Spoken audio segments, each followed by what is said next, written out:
ഇത്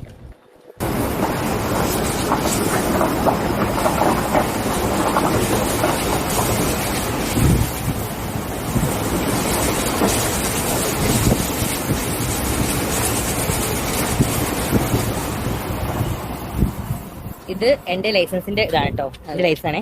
ഇതിലിതാ കാണുന്നുണ്ടോ? 19/1/1993. ഇതാ ജാസിൽ PV. ഇതിന്റെ ലൈസൻസ് കാർഡാണ്. മനസ്സിലായ എന്റെ വയസ്സ് എത്രയാന്നുള്ളത്. എനിക്ക് അങ്ങനെ ഒരിക്കലും എവിടെയും നുണ പറഞ്ഞില്ല. ഞാൻ നുണ പറഞ്ഞിട്ട് എവിടെയും ജയിക്കാൻ ഉദ്ദേശിക്കുന്ന വ്യക്തിയല്ല. നിങ്ങളെല്ലാവരും ഇവൻ്റെ വീഡിയോ കണ്ടില്ലേ? ഇവൻ്റെ വീഡിയോയിൽ ഇവൻ പറഞ്ഞിട്ട് എനിക്ക് എവിടെയും കള്ളം പറയേണ്ട ആവശ്യമൊന്നുമില്ല, ഞാൻ എവിടെയും അങ്ങനെ പറഞ്ഞിട്ടുമില്ല. ഇപ്പം അവൻ്റെ ആ ഒരു ലൈസൻസിൻ്റെ ഫോട്ടോ കാണിക്കുമ്പോൾ നിങ്ങൾക്ക് മനസ്സിലായില്ലേ അവൻ നല്ല സത്യവാനാണെന്ന്. അവനെന്തുകൊണ്ട് ആ ലൈസൻസിൻ്റെ ഫോട്ടോ ഇതുപോലെ നേർത്തി കാണിച്ചു തന്നിട്ടില്ല?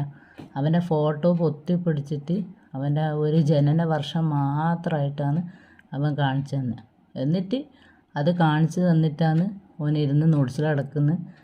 ഞാൻ എവിടെയും സത്യമേ പറയലില്ലും, എവിടെയും ഞാൻ കളവൊന്നും പറയലില്ല. അപ്പം അവൻ്റെ ആ പ്രവൃത്തി നിന്ന് മനസ്സിലായില്ലേ, സത്യം മാത്രമേ പറയൂ. എന്തൊരു എന്താ പറയുക, സത്യം മാത്രം പറയുന്ന പിന്നെ കുലീനതയുള്ള സ്ത്രീ. ഇതിൻ്റെ എല്ലാം ആവശ്യം എന്താണെന്നാണ് വിചാരിക്കുന്നത്. ഇവനിങ്ങനെ പെണ്ണിൻ്റെ വേഷം കെട്ടിയിട്ട് എന്തിനാണ് ഇങ്ങനത്തെ ഒരു അഭിനയം ഇവനെ അഭിനയിക്കുന്നതെന്നാണ്. ആരെ ബോധിപ്പിക്കാനാണ് ഇവനിപ്പോൾ ഈ ലൈസൻസൊക്കെ ഫോട്ടോ ഒക്കെ മറച്ച് പിടിച്ചിട്ട് കാണിക്കാൻ? അവൻ്റെ ആ ഫോട്ടോ അത് ആണിൻ്റെ ഫോട്ടോ ആണ്. അവൻ ജാസിന്നൊരു ആണായിട്ട് ഇങ്ങനെ പാസ്പോർട്ട് സൈസിലുള്ള ഫോട്ടോ ആണ്.